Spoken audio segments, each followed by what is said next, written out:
Bueno, vamos a dar inicio a esta tercera y última webconferencia del curso de lingüística. Les doy una cordial bienvenida a este último encuentro del periodo académico. Hoy vamos a hablar de un tema muy importante para nuestro curso y es el tema del análisis del discurso. Me voy a permitir compartir la pantalla.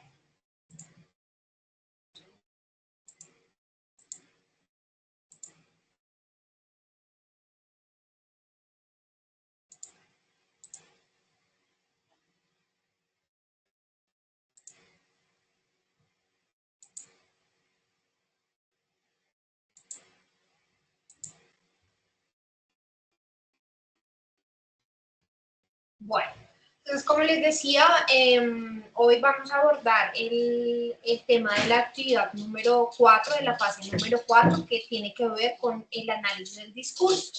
Y para poder iniciar, quiero invitarles a ver el siguiente video que dura 4 minutos. Es un fragmento de una película muy famosa de famoso director del cine mudo, Charles Chaplin. La película se llama El Gran Dictador y quisiera invitarles a que escuchemos el discurso y posteriormente podamos iniciar la webconferencia analizando el contenido pues, del discurso que nos presenta Chaplin en esta película. No puedo. Debes hacerlo. Es nuestra única esperanza. Esperanza.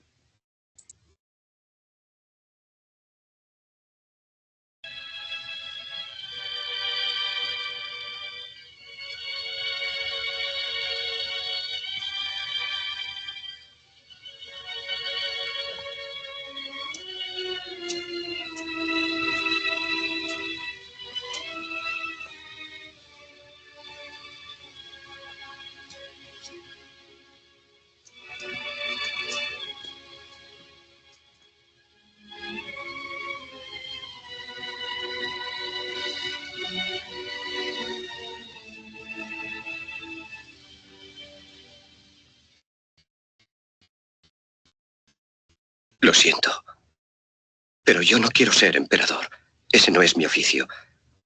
No quiero gobernar ni conquistar a nadie, sino ayudar a todos si fuera posible, judíos y gentiles, blancos o negros. Tenemos que ayudarnos unos a otros. Los seres humanos somos así. Queremos hacer felices a los demás, no hacerlos desgraciados. No queremos odiar ni despreciar a nadie. En este mundo hay sitio para todos. La buena tierra es rica y puede alimentar a todos los seres. El camino de la vida puede ser libre y hermoso, pero lo hemos perdido. La codicia ha envenenado las almas. Ha levantado barreras de odio.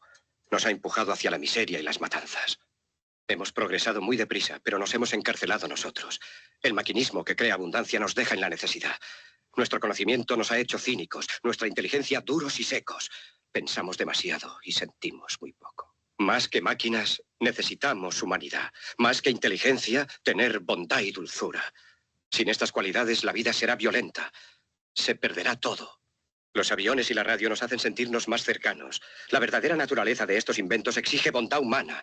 Exige la hermandad universal que nos una a todos nosotros. Ahora mismo mi voz llega a millones de seres en todo el mundo.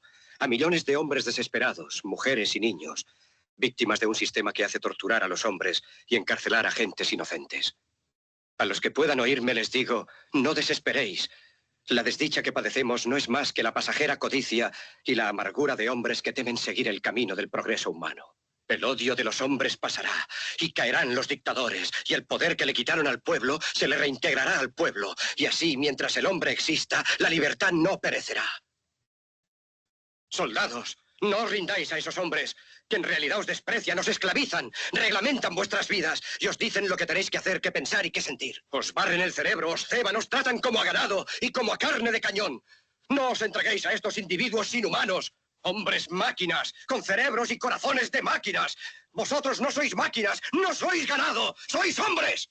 Lleváis el amor de la humanidad en vuestros corazones, no el odio. Solo los que no aman odian, los que no aman y los inhumanos. Soldados, no luchéis por la esclavitud, sino por la libertad. En el capítulo 17 de San Lucas se lee: el reino de Dios está dentro del hombre, no de un hombre ni de un grupo de hombres, sino de todos los hombres, en vosotros. Vosotros, el pueblo, tenéis el poder de crear máquinas, el poder de crear felicidad. Vosotros, el pueblo, tenéis el poder de hacer esta vida libre y hermosa, de convertirla en una maravillosa aventura. En nombre de la democracia, utilicemos ese poder, actuando todos unidos. Luchemos por un mundo nuevo, digno y noble, que garantice a los hombres trabajo y dé a la juventud un futuro y a la vejez seguridad. Con la promesa de esas cosas, las fieras alcanzaron el poder, pero mintieron, no han cumplido sus promesas, ni nunca las cumplirán. Los dictadores son libres solo ellos, pero esclavizan al pueblo. Luchemos ahora para hacer nosotros realidad lo prometido. Todos a luchar para libertar al mundo, para derribar barreras nacionales, para eliminar la ambición, el odio y la intolerancia. Luchemos por el mundo de la razón. Un mundo donde la ciencia, donde el progreso nos conduzca a todos a la felicidad. Soldados, en nombre de la democracia, debemos unirnos todos.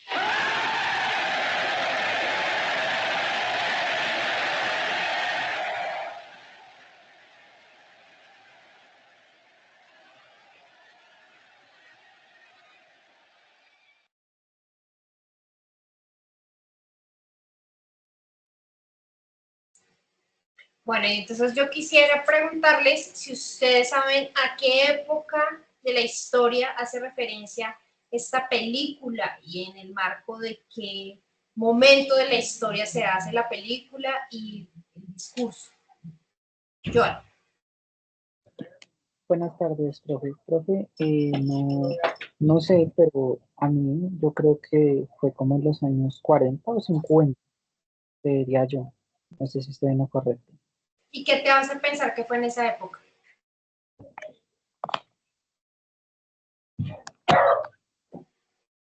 Joan. ¿Me escuchas? Sí, señora. ¿Qué te hace pensar que fue en la década del 40 o del 50? Pues porque ahí, pues en esos años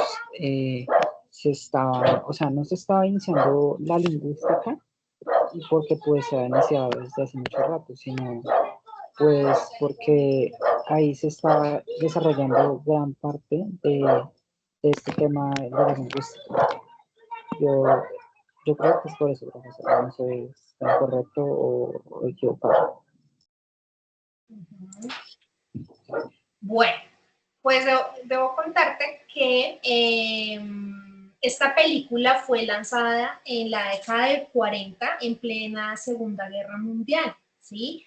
Cuando se estaban llevando a cabo los regímenes totalitarios de Hitler y de Benito Mussolini, de Hitler en Alemania y de Benito Mussolini en Italia, ¿sí? Entonces, Charles Chaplin, conocido por su habilidad para mezclar la comedia y la crítica, eligió abordar directamente la cuestión del fascismo y la intolerancia en esta película, ¿sí? Entonces, aquí Chaplin, digamos que hace dos roles, hace el rol de un dictador y hace el rol de un barbero humilde que se parece físicamente a ese dictador, ¿sí? Y lo que buscaba Chaplin era que a través de estos personajes quería mostrar las dos caras de la humanidad, ¿no? La brutalidad y el poder destruyendo vidas frente a la bondad y la humanidad buscando paz y amor, ¿no? Y entonces, pues, este discurso, digamos que tiene una estructura con que, pues, como lo vamos a empezar a ver ahorita en la explicación, pues tiene toda una intencionalidad. Es un discurso que tiene una narrativa conmovedora, que hace un llamado a la humanidad, habla de la defensa de la libertad y la dignidad, hace un llamado a la unión y a la fraternidad, a la esperanza y al optimismo. Es un discurso que tuvo un impacto histórico muy importante porque fue revolucionario. Imagínense, eso fue en 1940, casi a mitad bueno, más o menos llegando a la mitad del siglo XX, y fue un discurso muy revolucionario porque estaba desafiando abiertamente los regímenes de extrema derecha y estaba ofreciendo pues un mensaje de esperanza, ¿no? Fue un discurso que fue ampliamente difundido y celebrado como una declaración de los valores humanos universales. A lo largo de los años, este discurso de Chaplin ha perdurado como un símbolo de lucha por la libertad, la dignidad y los derechos humanos, y continúa resonando en distintos contextos, recordando la importancia de mantenernos vigilantes contra el autoritarismo y la intolerancia, ¿no? Entonces, fíjense cómo desde el cine, normalmente una película es una narrativa, es una narración, es un discurso en sí mismo.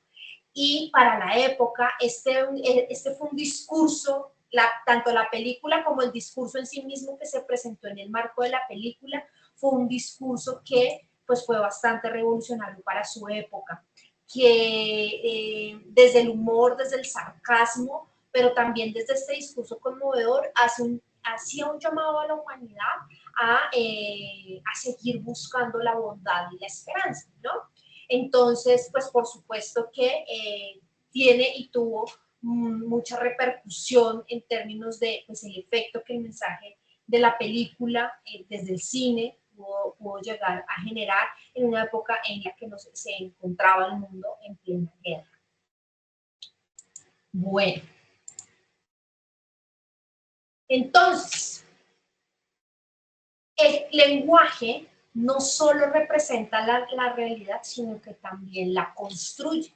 Por eso se ha convertido en un tema importantísimo de estudio en la psicología social y en las ciencias sociales en general, ¿sí?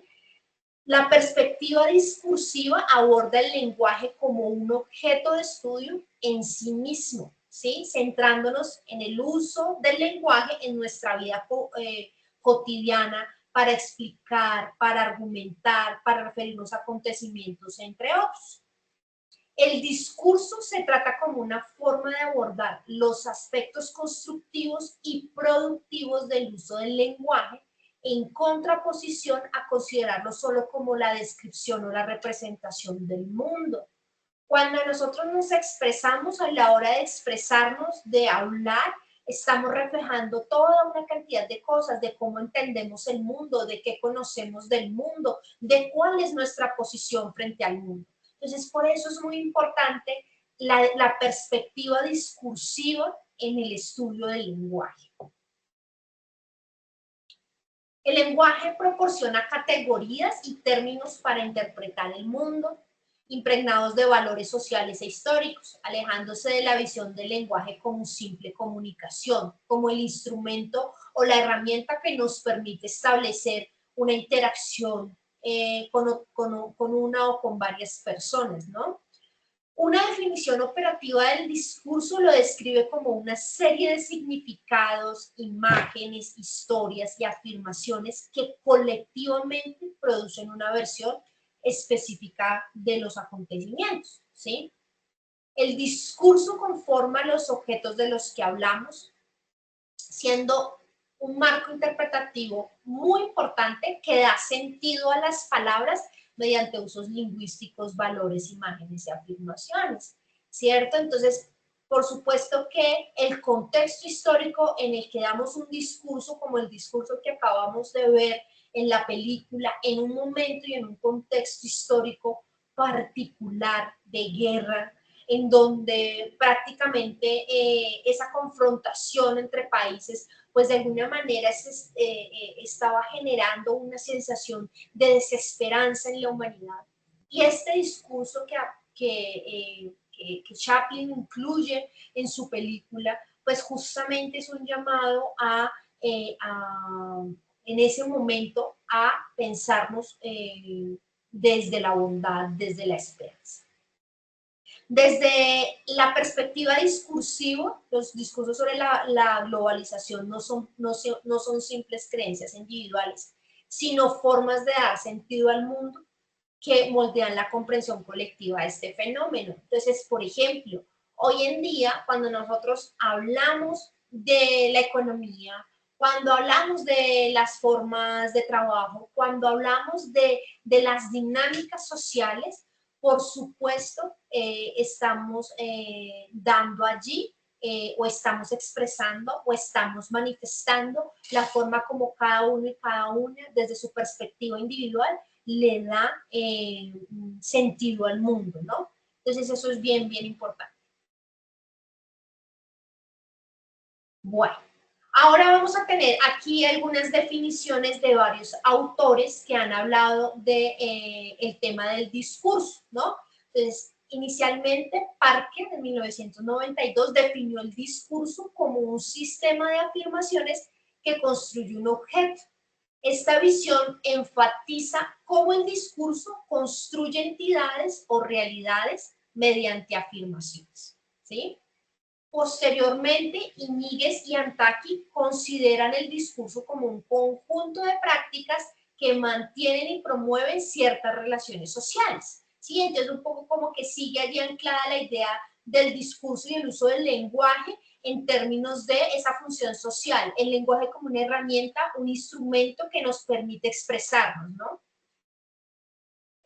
Posteriormente, Potter y Wetherell ofrecen una definición más amplia del discurso, ¿no? Al incluir todas las formas de interacción formal e informal, así como textos escritos de todo tipo. Entonces, un discurso no es solo aquel que se expresa verbalmente. Yo puedo desarrollar un discurso a través de un escrito, un poema, una canción, una película, ¿no? Hay muchas formas en las que se puede manifestar o expresar un discurso. Un comercial. Esto implica que el discurso abarca una variedad de interacciones y comunicaciones verbales. En el 95, Burr proporciona una definición operativa que describe el discurso como una serie de significados, metáforas, representaciones, imágenes, historias, afirmaciones, etcétera, que producen colectivamente una determinada versión de los acontecimientos, ¿sí? Entonces, así que él destaca cómo el discurso contribuye a la creación de interpretaciones colectivas sobre eventos específicos. Entonces, aquí nos vamos más al mundo de lo simbólico, ¿sí? Entonces, cómo a través de los discursos, la gente, los seres humanos, construimos unas interpretaciones alrededor de lo que ocurre pues, en el mundo. Bueno, aquí vamos a empezar a hablar de un autor muy, muy importante, que es Michel Foucault, ¿sí? Y él, pues digamos que él fue un filósofo francés que estudió filosofía en París y ejerció la docencia en distintas universidades, ¿sí?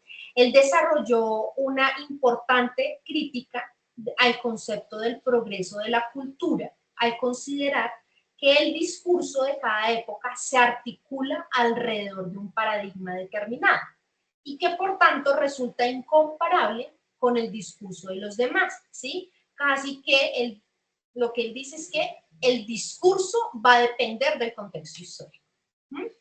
Del mismo modo, no podría apelarse a un sujeto de conocimiento, es decir, al ser humano, que fuese esencialmente el mismo para toda la historia, ¿sí? Pues porque el ser humano ha sido cambiante. Y la estructura le permite concebir al mundo en cada momento y pues de alguna manera el ser humano se puede identificar con el lenguaje, ¿sí? Dependiendo pues del contexto histórico en el que se encuentra. La teoría de Foucault analiza los micropoderes que circulan en el orden social, ¿sí? Entonces, las relaciones de poder que se pueden llegar a dar desde el discurso, ¿no? Por ello, este pensador francés afirma que todo saber implica poder y todo poder un saber específico, ¿sí? En otras palabras, todo discurso está atravesado por relaciones inherentes de poder. Bueno, Michel Foucault abordó el concepto del discurso desde una perspectiva en el que destacaba cómo los discursos no simplemente describen el mundo, sino que lo construyen, ¿sí? Foucault enfatiza que los discursos no son propiedad exclusiva de los individuos, sino que se manifiestan en relaciones sociales y deben comprenderse en el contexto de una comunidad lingüística específica. Entonces, para él, las relaciones sociales, la comunidad lingüística a la que, en la que se desarrolla el discurso y el contexto histórico generan toda una serie de elementos que determinan la manera como se construye un discurso. Él destaca que los discursos no son estáticos, sino que van evolucionando y cambian a lo largo del tiempo, influyendo en la manera en que entendemos el mundo y en cómo nos relacionamos entre nosotros, ¿sí? Entonces, estos discursos no son solo sistemas de significado abstractos, sino que están estrechamente vinculados con la organización y el funcionamiento de la sociedad. Entonces, poco Foucault lo que nos dice es lo mismo que yo les venía diciendo, ¿no? El discurso lo vamos construyendo nuestro discurso en la medida en que pues vamos asumiendo una postura frente a nuestro contexto, en la medida en que vivimos o no vivimos relaciones, por ejemplo, de dominación, ¿sí? Donde estamos inmersos en relaciones de poder todo el tiempo, ¿no? Él subraya que los discursos sostienen, promueven y regulan nuestras formas de comprender y relacionarnos, ¿sí? Para él el discurso ejerce una influencia en ámbitos más allá de lo puramente textual, ¿sí? Entonces, para él los discursos influyen en la forma, por ejemplo, en cómo se configuran las identidades sociales y la definición de conceptos como la familia, ¿sí? Entonces, por ejemplo, de la forma como yo piense y vea el mundo, pues de esa misma forma yo construiré un discurso alrededor de cómo veo ciertos temas que son de interés social, la familia, tener o no tener hijos, el aborto, la religión, ¿sí? Todo ese discurso que yo construyo individualmente alrededor de temas de interés social, pues por supuesto que tienen que ver muchísimo pues con el contexto histórico y las relaciones de poder que se dan en el marco de esos contextos. El análisis crítico del discurso es una nueva perspectiva que se ha empezado a abordar desde los estudios del lenguaje, ¿no? Es un enfoque que se preocupa por descubrir las repercusiones sociales e ideológicas del discurso, ¿no? Especialmente en términos de poder, género, filiación étnica, entre otros, ¿sí? El tema de las relaciones de poder, como lo he venido diciendo, es muy importante aquí en esta perspectiva, ¿no? Entonces, uno puede a través de un discurso estudiar las formas como la persona que enuncia el discurso entiende las relaciones entre hombres y mujeres, por ejemplo, ¿no? Entonces puede allí haber manifestaciones de esas relaciones desiguales de poder, ¿sí? Y cómo estas se manifiestan en el lenguaje y en las estrategias lingüísticas que cada orador o cada persona que elabora o construye un discurso tiene. El análisis crítico del discurso se origina particularmente en pensadores neomarxistas como Gramsci, Althusser, y se enriquece con contribuciones de Bakhtin y Foucault, teniendo una perspectiva interdisciplinaria, ojo, porque pues no es solo un elemento, ¿sí? que se esté estudiando única y exclusivamente desde la lingüística, ¿no? Desde la sociología, desde las ciencias sociales en general, uno podría decir que podría ser un ejercicio de análisis crítico del discurso, de cualquier discurso en nuestros tiempos.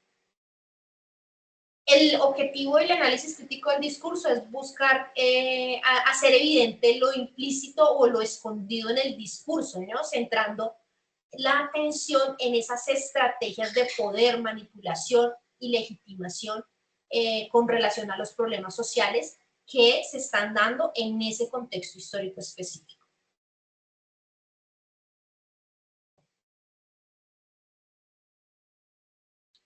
Bueno. El análisis crítico del discurso aborda la función ideológica del discurso, ¿no? Entonces, desde allí se entiende que el discurso configura y refleja ideologías y relaciones de poder, siendo instrumental en la construcción de representaciones de la realidad social. Entonces la ideología va a ser allí muy importante, va a ser determinante en la manera en cómo se interpreta, se construye, pero además también se analiza y se interpreta ese discurso. Vínculo entre el discurso y la sociedad, se establece una relación dialéctica entre el discurso y la sociedad en donde ambos se constituyen mutuamente. El análisis crítico del discurso busca explicar las estructuras y relaciones sociales presentes en el discurso, reconociendo la investigación lingüística, pero también revisando las implicaciones sociales y políticas. A diferencia de enfoques como que eluden el compromiso social, el análisis crítico del discurso o ese énfasis social, el análisis crítico del discurso reconoce el posicionamiento político y social, expresando su compromiso con una visión crítica y reflexiva, por supuesto, de las formas como se plantean o se emiten los discursos hoy en día. Bueno, hay un texto que está sugerido para trabajarlo en esta fase 4 que se llama El discurso del tuit, un análisis lingüístico, sociodiscursivo y sociopragmático, ¿sí? Entonces este texto lo que hace es hacer un análisis de 27 trinos enviados por el expresidente Álvaro Uribe Vélez al entonces presidente Juan Manuel Santos y su equipo de gobierno durante los años 2010 al 2015, ¿sí? Entonces, aquí se puede identificar cómo el expresidente utiliza estrategias lingüísticas para transmitir mensajes con implicaturas. ¿Qué son las implicaturas? ¿Ustedes saben qué son las implicaturas? ¿A qué les suena eso de las implicaturas?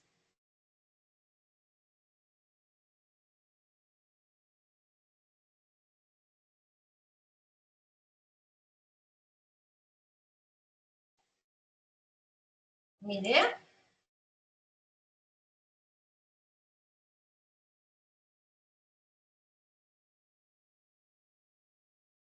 Implicaturas tiene que ver con lo que está implícito, ¿no? Como ese mensaje oculto que tiene el discurso, ¿no? La implicatura pues viene de lo que está allí como por dentro, como que está por dentro del discurso, que no lo podemos, no lo escuchamos de primera mano, sino que tenemos que encontrarlo en ese ejercicio de análisis del discurso. Eso es una implicatura, ¿no?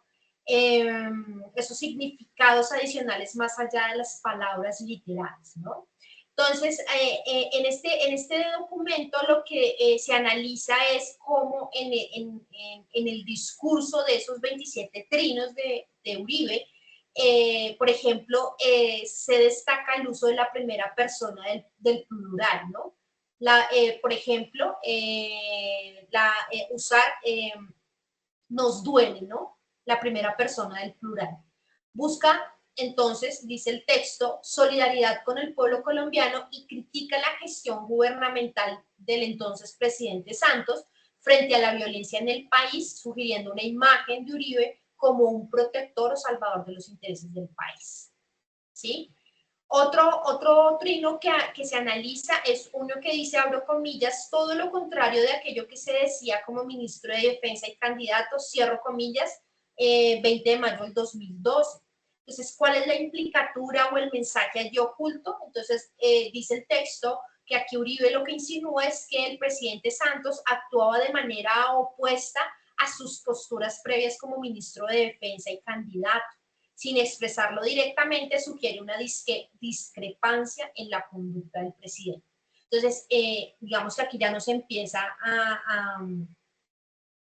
pues digamos que nos empieza tal vez a resonar un poco más qué es esto del análisis crítico del discurso y cómo es que se pueden empezar a interpretar o a generar un análisis alrededor de, por ejemplo, la postura ideológica de Uribe, los elementos que destaca, la intencionalidad que tiene con ese discurso, que pues por supuesto es generar la simpatía pues de quien lo lee, ¿no?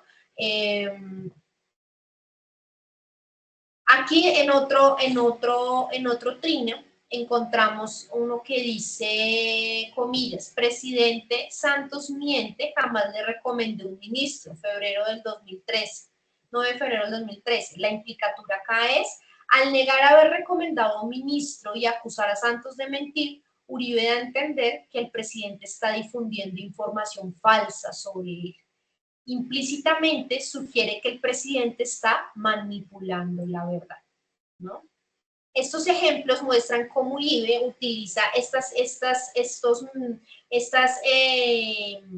mensajes como ocultos para transmitir mensajes con una carga crítica hacia Santos, insinuando y sugiriendo situaciones sin afirmarlas directamente. Esta estrategia le permite expresar opiniones de manera más sutil pero contundente. Uribe, que busca influir en la opinión pública al destacar los logros de su propio mandato y desacreditar las acciones de su sucesor. Además, demuestra su intento de legitimar su imagen y poder político frente a la audiencia, ¿sí? Utiliza estos mensajes para censurar y criticar al gobierno de turno, sugiriendo incompetencia y corrupción en su gestión.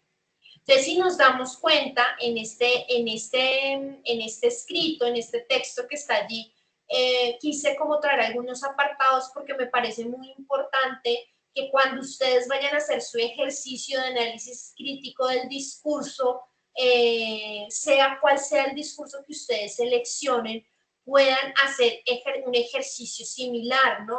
Intentar hacer ese ejercicio de análisis y de identificar esas implicaturas, ese mensaje oculto que tiene un discurso X o Y, ¿no? Entonces, por ejemplo, uno podría coger un comercial de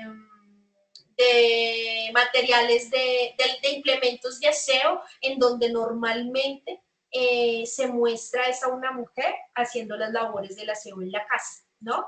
Y entonces, pues, en pleno siglo XXI, ese discurso que se construye alrededor de la mujer y los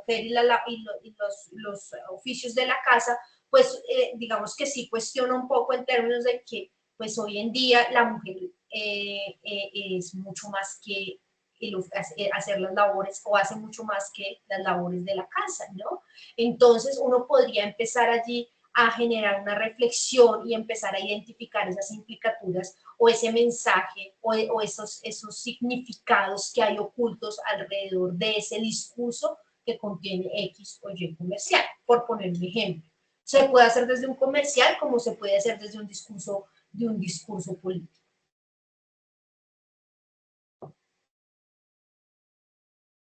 Y a continuación quiero invitarles a ver también el análisis que se hace de un debate presidencial en Argentina, ¿sí? En donde pues justamente se empieza allí a identificar una serie de elementos que hacen parte del discurso de los candidatos que participaron en ese debate, ¿no? Y allí, digamos que quienes están haciendo el análisis empiezan a identificar no solo una serie de palabras, de referentes o de referencias que hacen los candidatos, sino incluso de la manera como se expresan, de la manera como mueven las manos, sí, todo eso pues hace parte justamente de la construcción de su discurso. Entonces, escuchemos.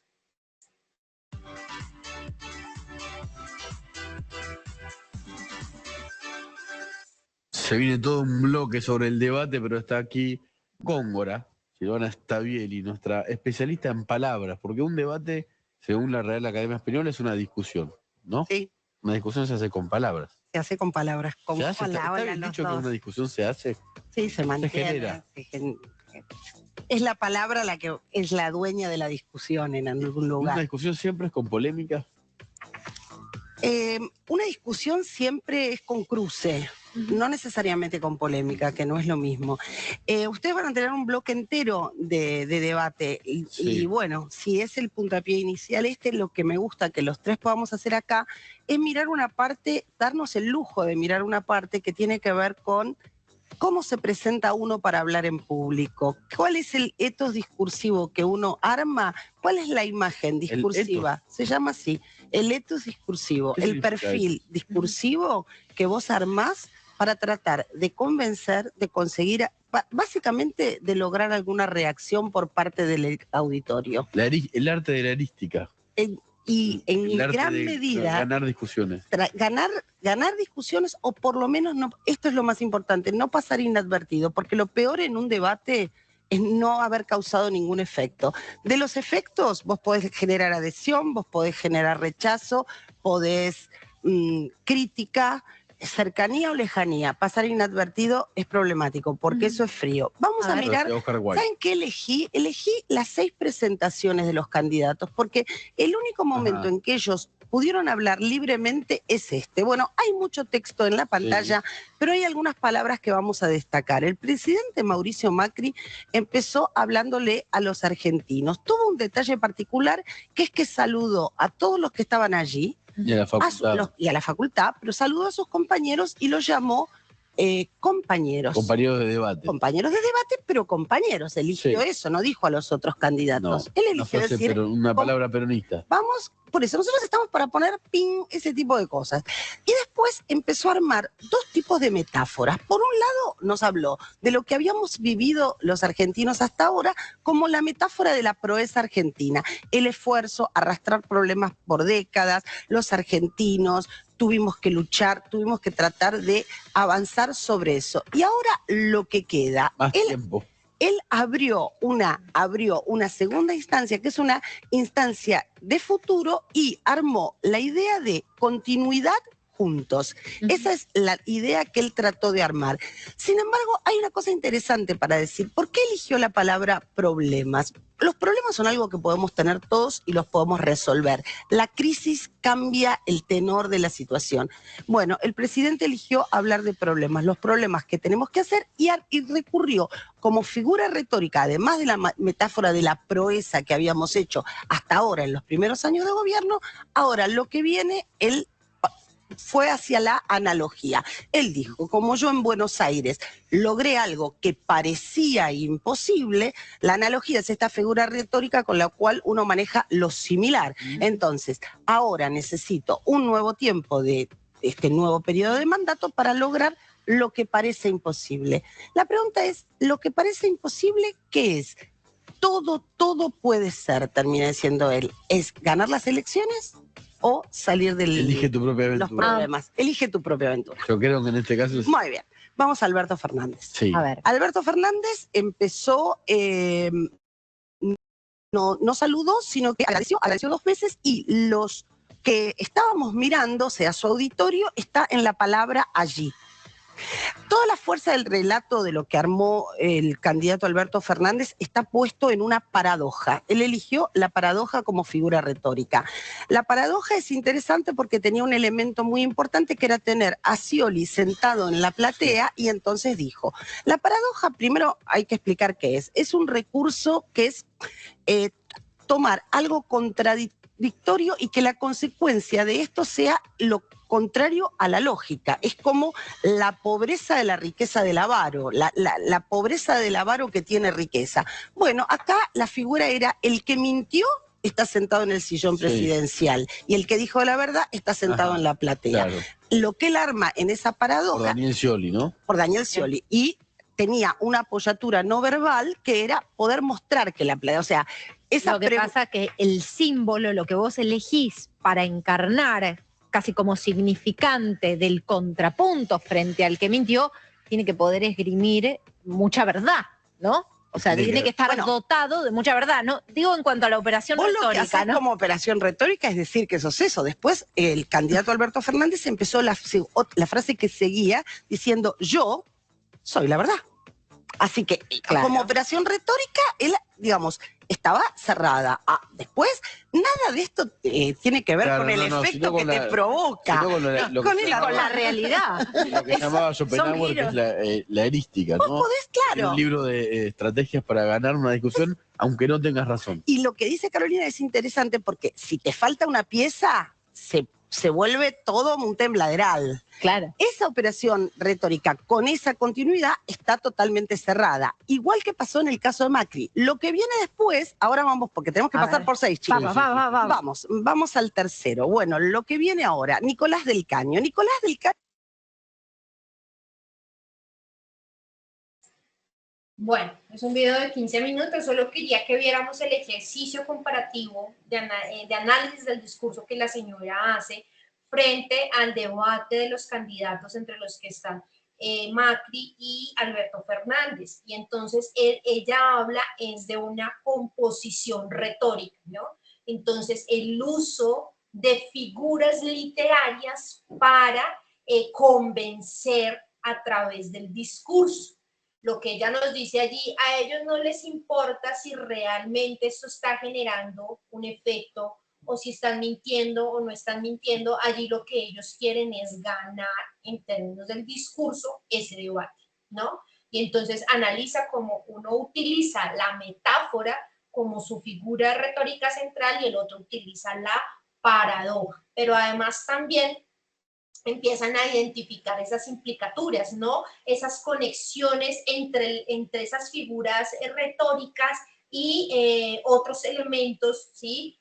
Otras expresiones que se utilizan a lo largo del discurso. Bueno, pues este ejemplo y el ejemplo del texto del discurso del tuit, pues son dos ejemplos muy importantes que debemos o que les invito a tomar como referentes para hacer ejercicios de análisis crítico del discurso. Eso es lo que se hace en un ejercicio de análisis crítico del discurso, establecer un poco como desbaratar el discurso, escarbar en el discurso para ver, interpretar más allá qué es lo que qué es lo que quiere generar, cuál es la intencionalidad, si quiere convencer, si quiere generar identificación, si quiere, bueno, qué sé yo, reafirmar una posición, etcétera, ¿no? Entonces es muy importante poder establecer eso en el ejercicio de análisis del discurso que ustedes van a hacer, que por supuesto les reitero, puede ser de cualquier tipo de discurso. Bueno, este es el ejercicio de análisis crítico del discurso, entonces ahora voy a proceder a contarles. Yo me imagino que ustedes ya tuvieron la posibilidad de leer la guía de la actividad. Esta actividad inició el 17 de junio y finaliza el 14 de julio.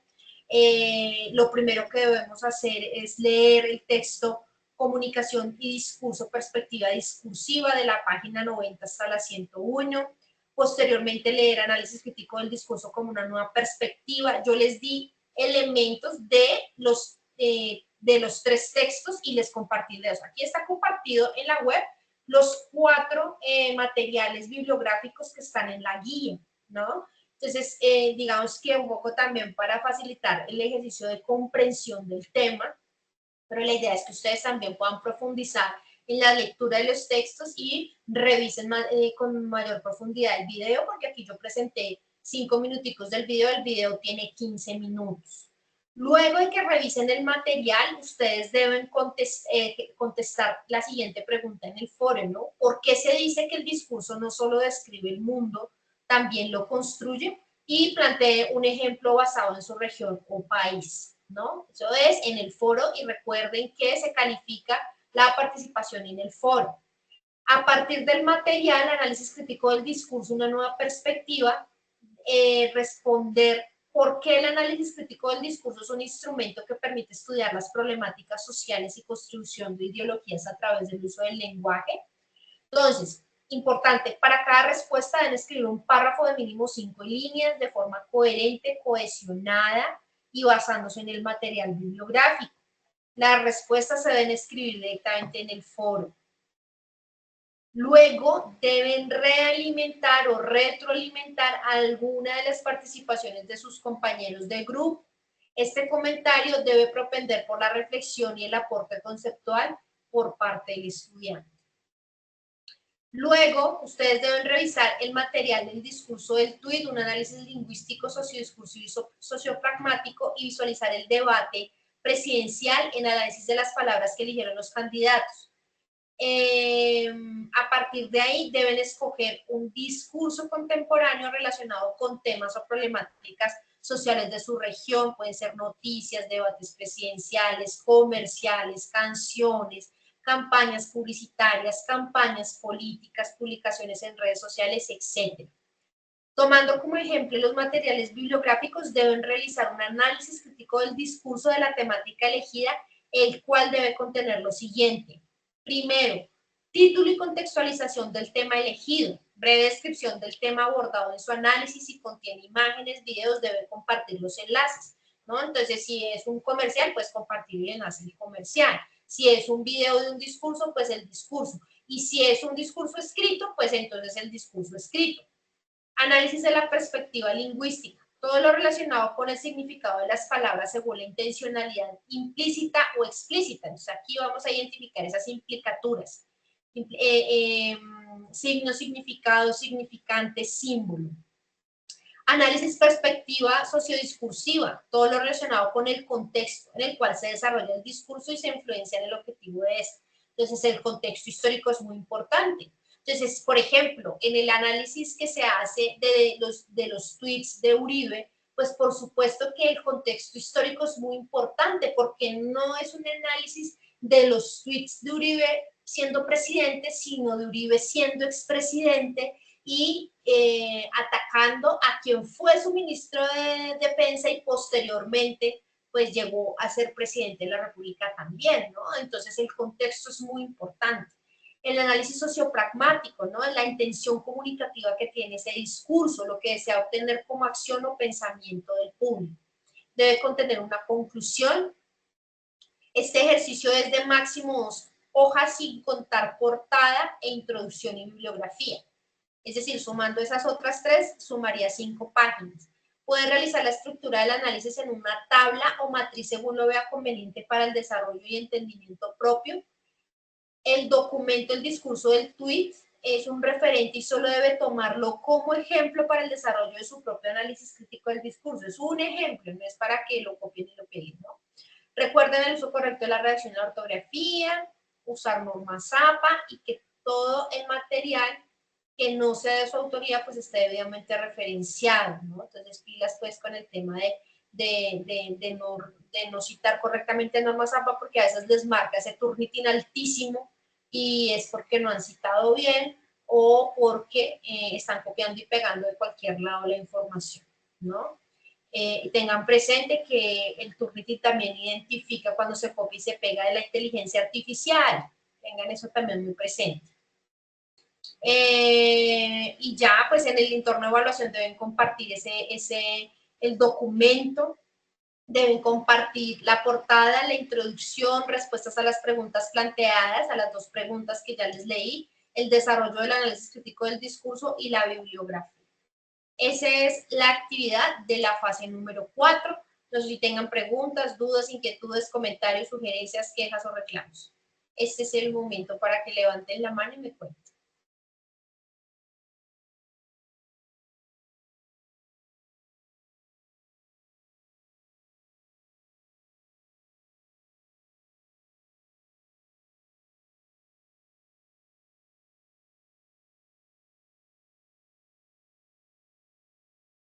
Bueno, entonces como no tenemos dudas, yo espero que...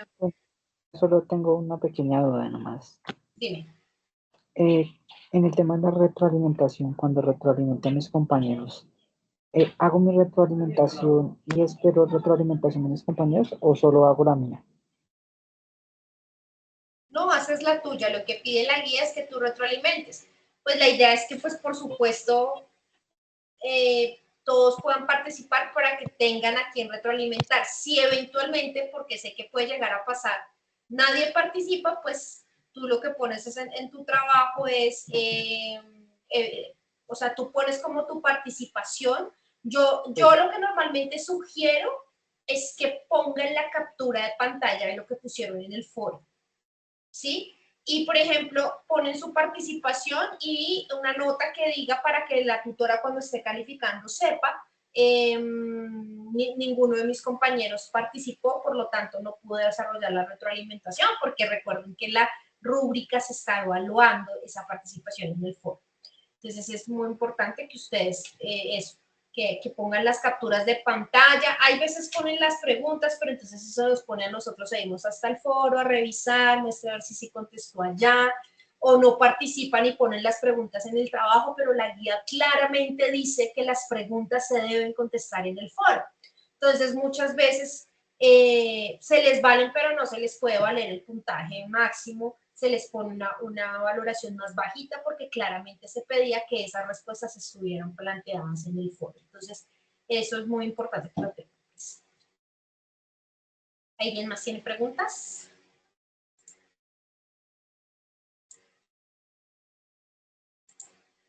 Bueno, pues entonces les agradezco mucho. Nosotros yo no tomo asistencia porque Teams me indica la asistencia, incluso me dice cuánto duró cada persona conectada, ¿sí? Entonces, por supuesto que esta participación es voluntaria, la asistencia es voluntaria. Por supuesto que la asistencia seguramente les va a facilitar a ustedes más entender el tema y poder desarrollar la actividad ahora con más facilidad, espero yo. Entonces, pues nada, les agradezco muchísimo, les deseo una feliz noche y un feliz cierre de periodo académico, ya entrando en la recta final. Muchas gracias para todas y todos y una feliz noche.